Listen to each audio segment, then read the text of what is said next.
Well, I was born and raised in Kansas, and after I graduated, I had a few jobs, but I couldn't make any money. I'd ask for a job, and they'd tell me, when you have your military commitment fulfilled, come back and talk to us. So I went down and joined the Army Reserve. It was a 758 Field Artillery Battalion. We were activated and went to Fort Bragg, North Carolina, and another friend of mine, we were close friends, and we were from Olathe, and Joyce and her sister, Dolores, went to high school in Turner, and they had a Turner-Olathe football game.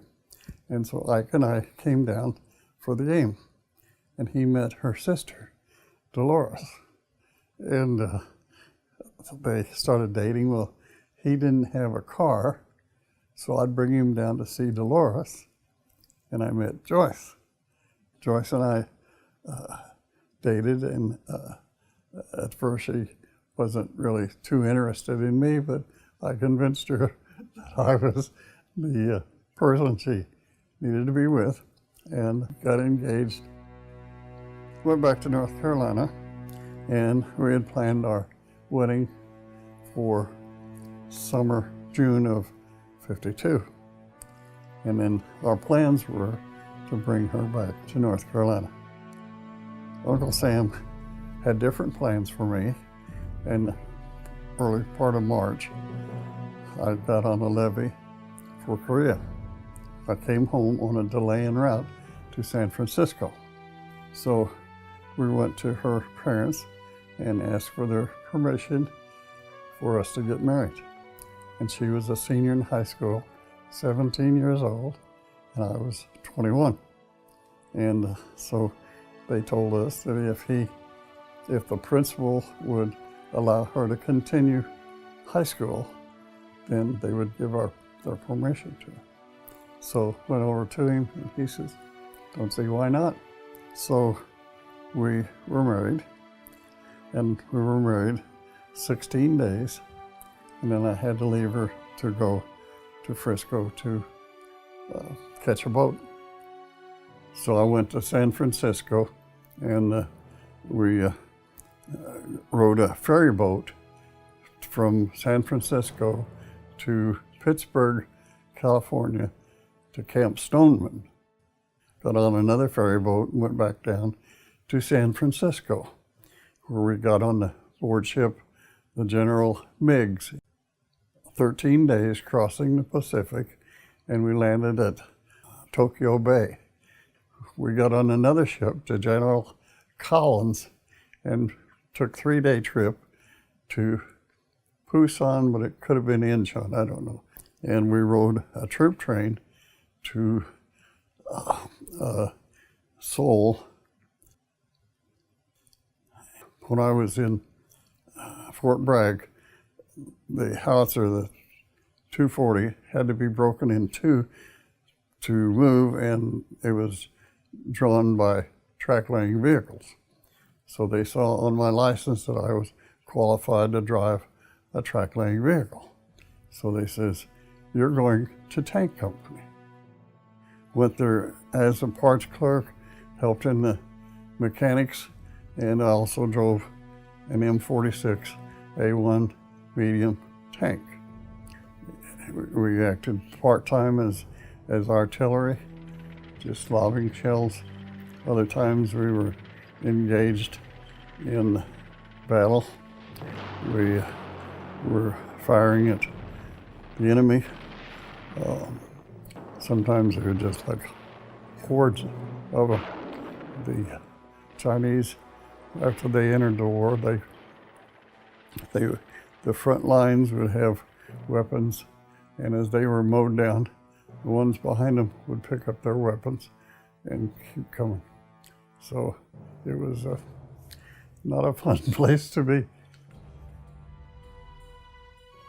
We run over a mine or mortar, something, blew a track off, and we were disabled, and we became infantry for a while. And I got the Combat Infantryman's Badge. That's of all the ribbons and the stuff that I've got on my shirt, that is the one that's important to me. I was got in Korea to my company in probably the first part of April of 1952, and served there in tank company until January of '53, and then we got on the same General Collins, the ship that I had taken from Japan to Korea, and went back to Japan to Sasebo, Japan. And we boarded the General Meigs, the same ship that I had taken from Frisco to Tokyo Bay. We landed in San Francisco, and then we got on a troop train to Salt Lake City.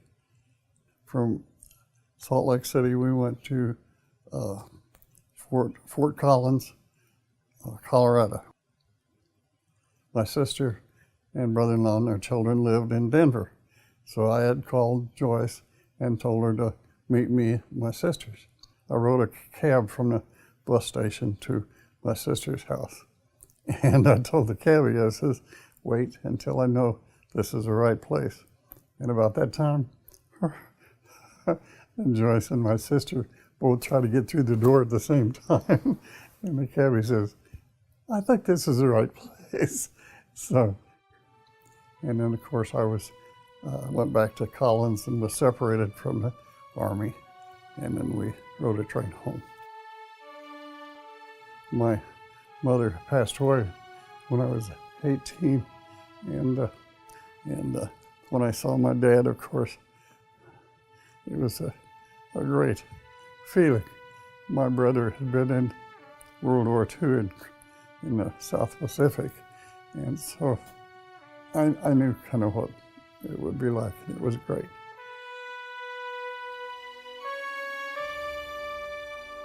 Well, when I got back home, I spent about 7 years at the Hawthorne Station at Kansas City Power and Light, and then I went to the Board of Public Utilities, and I was there for 33 years, starting at the bottom and winding up pretty near the top when I retired. Joyce and I have 2 sons and a daughter, and Tracy and Carrie is our 2 granddaughters, and they're both married. Tracy and LJ have 2 children, Kinley and Case, and so we're truly blessed. Easter Sunday will be Joyce and mine 64th wedding anniversary. My beautiful bride said yes, and that was the best thing that ever happened to me.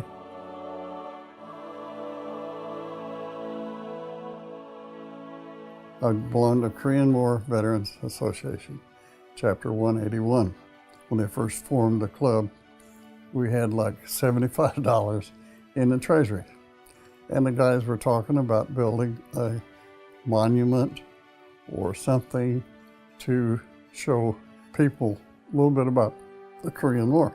Eventually, we were able to build one with the help of a couple of grants from the federal government and garage sales and pancake breakfasts and so on, and the Korean people. They have contributed greatly. The respect and the thankfulness towards the Korean veterans. When I got home, I see people and say, where have you been? I haven't seen you for a long time. Where have you been? Nobody talked about the Korean War. It was just forgotten. And the guys in Korea, there was like 37,000 American troops lost.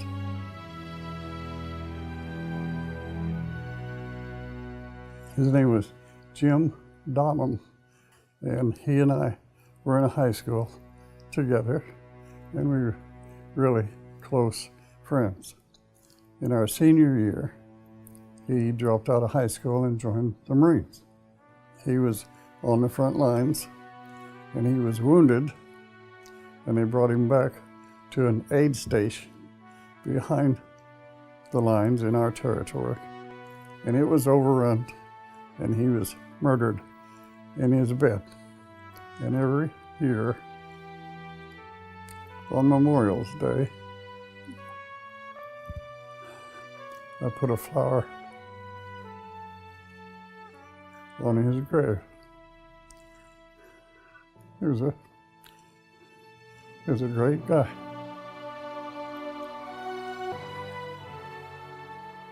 I believe in God, and anybody says that they don't believe are lying if they were in combat.